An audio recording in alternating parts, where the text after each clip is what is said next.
Bismillahirrahmanirrahim. Assalamualaikum warahmatullahi wabarakatuh. Apa kabar semuanya? Semoga dalam keadaan sehat dan tetap semangat.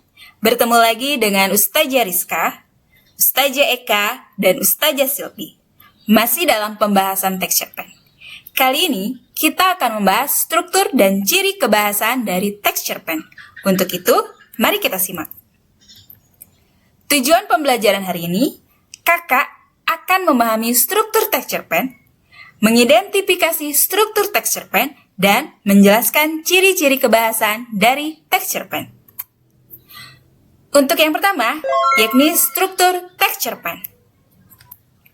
Struktur teks cerpen terbagi menjadi 5 tahapan. Perkenalan, komplikasi, klimaks, penyelesaian, dan amanat. Nah, ini adalah kelima tahapan dari struktur teks cerpen. Perkenalan. Bagian ini memperkenalkan siapa para pelaku, apa yang dialami pelaku, dan di mana terjadinya peristiwa.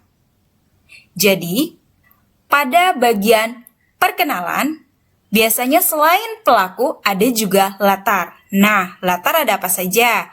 Ada latar, tempat, suasana, dan waktu. Itu dimunculkan di perkenalan.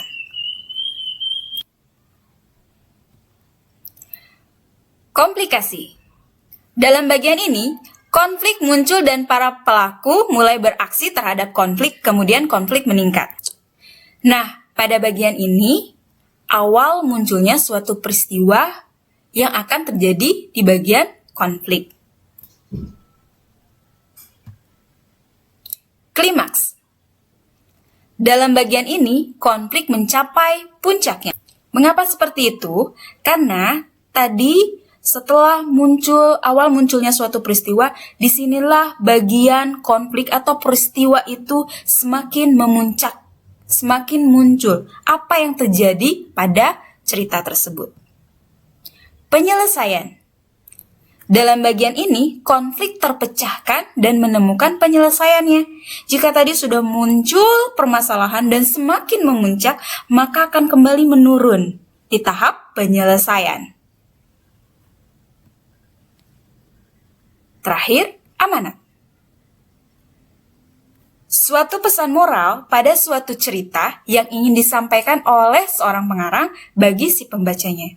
Biasanya, semua pesan, amanat, pesan moral akan tersampaikan pada akhir cerita dalam amanat ini.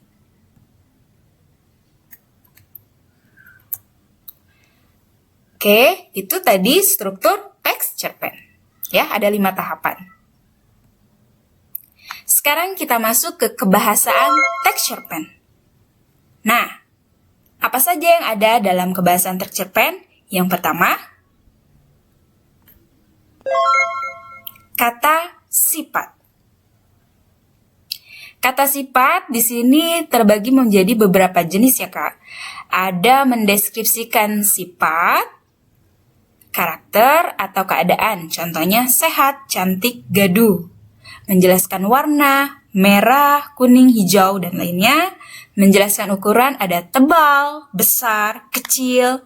Menjelaskan bentuk, lurus, bujur, bulat. Menjelaskan jarak, hampir, jauh, dekat, bisa juga ya. Menjelaskan waktu, lama, lekas. Kemudian menjelaskan perasaan, malu, gembira, seperti itu. Menjelaskan cara, lincah, lambat, gesit. Biasanya kalau cara ini ada kata bantu konjungsi dengan, seperti itu. Kemudian ada apa lagi selain kata sifat? Ada kalimat ekspresif dan kalimat deskriptif. Kalimat ekspresif yaitu kalimat yang mengekspresikan si tokoh dalam cerita.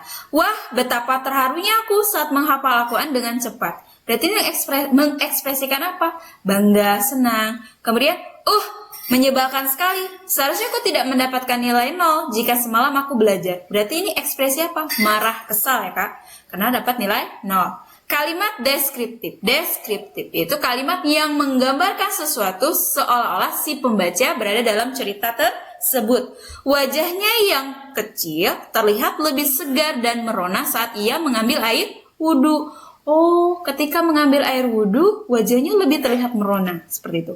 Kemudian, Halia menunjukkan pemandangan sekitar desanya yang indah. Desa yang indah, bisa jadi ada bunga-bunga, pohon, seperti itu ya, Kak. Kemudian ada majas. Majas secara umum yang digunakan dalam teks cerpen ada 4 poin. Perbandingan, pertentangan, sindiran, dan penegasan. Perbandingan yaitu gaya bahasa yang digunakan untuk menyandingkan ataupun membandingkan objek yang satu dengan objek lainnya. Biasanya dalam soal bahasa Indonesia yang sering digunakan dalam majas perbandingan ada 3. Metafora, ungkapan langsung berupa perbandingan. Contoh, raja siang keluar dari ufuk timur. Raja siang itu maksudnya matahari. Hiperbola, gaya bahasa yang melebih-lebihkan, berlebihan. Contoh, kecepatan larinya melebihi corona yang melumpuhkan banyak manusia. Atau, bolanya ditendang sampai ke angkasa. Itu kan berlebihan. Personifikasi, benda mati seolah hidup. Contohnya, badai mengamuk dan merobohkan rumah penduduk. Kemudian, ada majas pertentangan, yaitu gaya bahasa yang menggunakan kata-kata kias yang bertentangan dengan maksud asli dari si penulis. Tua, muda, besar, kecil ikut meramaikan perlombaan. Selanjutnya majas sindiran, yaitu gaya bahasa yang menyatakan sindiran untuk meningkatkan kesan dan pengaruhnya terhadap pembaca. Contoh, bagus sekali tulisanmu, saking bagusnya sampai tidak dapat terbaca. Ini majas ironi. Oke, selanjutnya tadi yang terakhir ada majas penegasan. Nah, majas penegasan yaitu gaya bahasa yang menyatakan penegasan atau pengulangan untuk meningkatkan kesan dan pengaruhnya terhadap pembaca. Contohnya, marilah kita sambut pahlawan kita, marilah kita sambut idola kita, dan marilah kita sambut putra bangsa. Ini adalah majas repetisi, pengulangan dari kata marilah. Nah, teman-teman sekalian atau kakak-kakak sekalian, itulah ciri kebahasaan yang ada dalam teks cerpen ya. Mulai dari kata sifat, kemudian ada kalimat ekspresif, kalimat deskriptif, dan majas. Itu saja yang bisa Ustazah sampaikan untuk pertemuan kali ini. Cukup sekian. Dan terima kasih, selamat belajar. Jika ada yang mau ditanyakan, silahkan hubungi ustazahnya masing-masing. Ada Ustazah Eka, Ustazah Silvi, dan Ustazah Rizka. Sekian dari Ustazah, tetap semangat. Wassalamualaikum warahmatullahi wabarakatuh.